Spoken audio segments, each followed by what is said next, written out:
ഇന്ന് നമ്മൾ നോക്കാൻ പോകുന്നത് എങ്ങനെയാണ് ഒരു മൾട്ടിപ്പിൾ ചോയ്സ് ക്വസ്റ്റ്യൻ നമുക്ക് മൂഡിൽ ചേർക്കാം എന്നുള്ളതിനെയാണ്. ഇവിടെ രണ്ട് മൾട്ടിപ്പിൾ ചോയ്സ് ക്വസ്റ്റ്യൻസ് കൊടുത്തിട്ടുണ്ട്. Indian flag has all colours except എന്നും നാഷണൽ ബേർഡ് ഓഫ് ഇന്ത്യ ഏതാണ് എന്നുള്ളതിനെ കുറിച്ചുള്ള രണ്ട് ചോദ്യങ്ങളാണ് കൊടുത്തിട്ടുള്ളത്.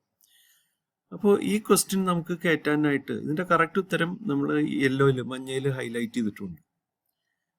എക്സെപ്റ്റ് എന്നുള്ളതിന് അതായത് കുട്ടികളുടെ ശ്രദ്ധ അതിൽ വന്നോട്ടെ എന്ന് വിചാരിച്ചിട്ട് എക്സെപ്റ്റും നമ്മൾ മഞ്ഞയിൽ ഹൈലൈറ്റ് ചെയ്തിട്ടുണ്ട്. അപ്പൊ ഇതിപ്പോ രണ്ടെണ്ണേ കൊടുത്തിട്ടുള്ളൂ. പക്ഷെ നമ്മൾ സാധാരണ ഒരു മൾട്ടിപ്പിൾ ചോയ്സ് എക്സാമിനേഷൻ എന്നൊക്കെ പറഞ്ഞാൽ 20 അല്ലെങ്കിൽ 100 അല്ലെങ്കിൽ 300 ക്വസ്റ്റ്യൻസ് ആണ് വരാൻ പോകുന്നത്. ഇത് ഇൻഡിവിജ്വൽ ആയിട്ട് അടിച്ചടിച്ചടിച്ച് കയറ്റുന്നതിന് പകരം നമ്മൾ വേർഡിൽ ആദ്യം തന്നെ ടൈപ്പ് ചെയ്ത് ഇട്ട് കൊടുക്കുക. അതിനുശേഷം ഓരോ ക്വസ്റ്റ്യൻ്റെയും കറക്റ്റ് ആൻസർ ഓട്ടോമാറ്റിക് ആയിട്ട് വരുന്ന രീതിയിൽ നമുക്ക് എങ്ങനെ പ്രോഗ്രാം ചെയ്യാം എന്നുള്ളതാണ് ഇനി നോക്കേണ്ടത്. അതിനുവേണ്ടി ആദ്യം ചെയ്യേണ്ടത് ഇത്തരം നമ്പറിംഗ് സിസ്റ്റം കംപ്ലീറ്റ്ലി ഒഴിവാക്കുക.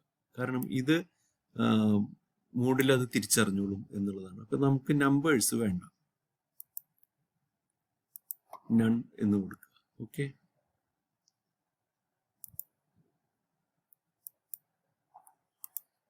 വേണ്ട. അപ്പൊ നമ്മൾ നമ്പേഴ്സ് ക്യാൻസൽ ചെയ്തു എല്ലാം. ഇനി ഇതില് മഞ്ഞ നിറത്തിൽ ഹൈലൈറ്റ് കൊടുത്തിട്ടുണ്ട്, അതും വേണ്ടെന്ന് വെച്ചു. ഓക്കെ, അപ്പൊ ഇത്രയും ഇത്. അപ്പൊ ഫസ്റ്റ് ഭാഗം ഇത് ക്വസ്റ്റ്യൻ ആണെന്നും പിന്നീട് വരുന്ന 4 ഓപ്ഷൻസ് ആണെന്നും അറിയാനുള്ള ഓട്ടോമാറ്റിക്കലി അതിനുള്ള സംവിധാനം ഉണ്ട്. ഇനി വേണമെന്ന് വെച്ചാൽ നമുക്ക്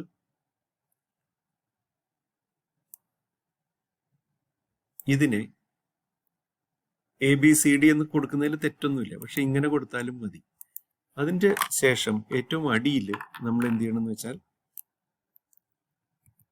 ആൻസർ എന്ന് ടൈപ്പ് ചെയ്യുക.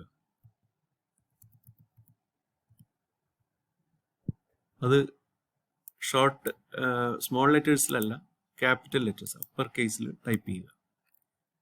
അതിനുശേഷം ഒരു കോളൻ കൊടുക്കുക. ഇതില് ABCD, ഡി ആണ് ഇതിന്റെ കറക്റ്റ് ഉത്തരം. എക്സെപ്റ്റ് ആണ്, അതുകൊണ്ട് യെല്ലോ ഇല്ല, അതുകൊണ്ട് ഡി ആണ് നമ്മളുടെ കറക്റ്റ് ഉത്തരം എന്നതുകൊണ്ട് ഡി എന്ന് ടൈപ്പ് ചെയ്യുക. ഇനി രണ്ടാമത്തെ ചോദ്യം എടുക്കാം. ഇതുപോലെ തന്നെ ഇന്ത്യയുടെ നാഷണൽ ബേർഡ് എന്ന് പറഞ്ഞു കഴിഞ്ഞാൽ പീകോക്കാണ്. അപ്പോ പീകോക്കിനെ നമുക്ക് ABCD എന്ന് നോക്കിക്കഴിഞ്ഞാൽ പീകോക്ക് B ആയിട്ട് വരും. അതിന് B എന്ന് കൊടുക്കുക. ഇത്രയും ചെയ്തു കഴിഞ്ഞാൽ നമുക്ക് വേണ്ട ആവശ്യങ്ങളായിട്ടുണ്ട്. അപ്പൊ ഇത് വേർഡിൽ വേണമെങ്കിൽ സേവ് ചെയ്ത് കിടന്നോട്ടെ, അതിന് കുഴപ്പമില്ല.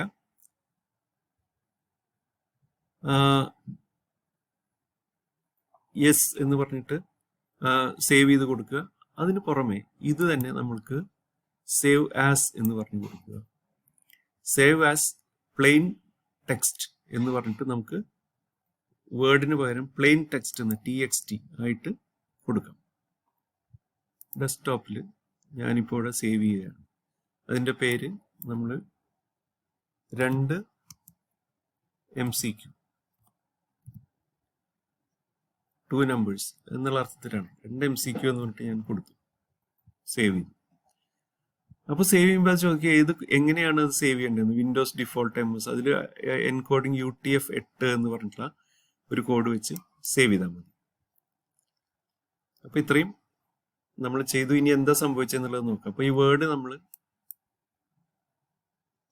കട്ട് ചെയ്ത് കളഞ്ഞു. ഇനി 2 MCQ എന്ന് പറഞ്ഞിട്ട് ഇവിടെ കിടക്കുന്നുണ്ട്. അപ്പൊ ഇതുപോലെയാണ് കിടക്കുന്നത്. ഇതവിടെ കിടക്കട്ടെ, അത് നമുക്ക് ഉപകാരം ഉണ്ടാവും. ഇത്രയും കാര്യങ്ങൾ ചെയ്യാൻ പഠിച്ചു കഴിഞ്ഞാൽ നമ്മളുടെ ആദ്യത്തെ സ്റ്റേജ് കഴിഞ്ഞു.